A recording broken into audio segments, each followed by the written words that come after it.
How did Duke professor and author Ronnie Garcia Johnson inspire you as a teacher, mentor, and friend? She was an incredibly inspirational teacher.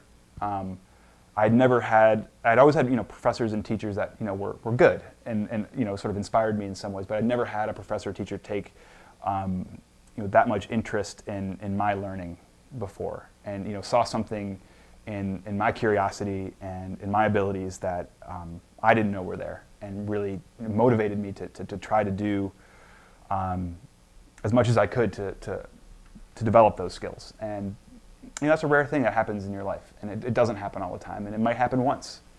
It may not ever happen, but it was a really extraordinarily important and impactful thing in my life.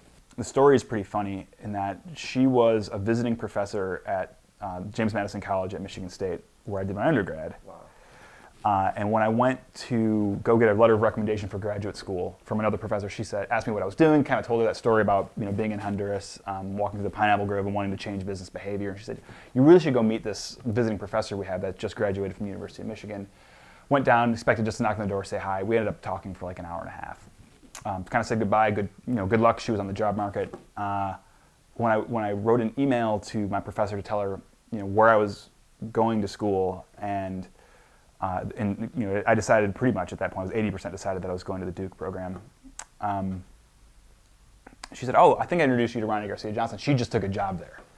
And so I wrote her an email, and she said, "Yeah, I'll probably end up being your academic advisor," which she did, and she ended up hiring me as a research assistant and doing all these things. And she really opened my eyes in a lot of ways to how to think about these problems that nobody else was thinking about. I mean, she gave me a project within my first semester of my master's program, which was basically take a product, dig it as deep as you can in the supply chain, and figure out what the impacts are and what's causing it.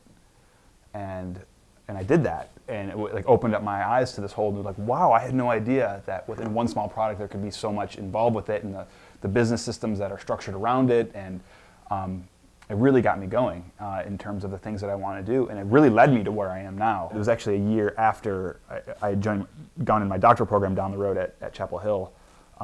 She was 34 years old and got melanoma and died, and it was really, really horrible.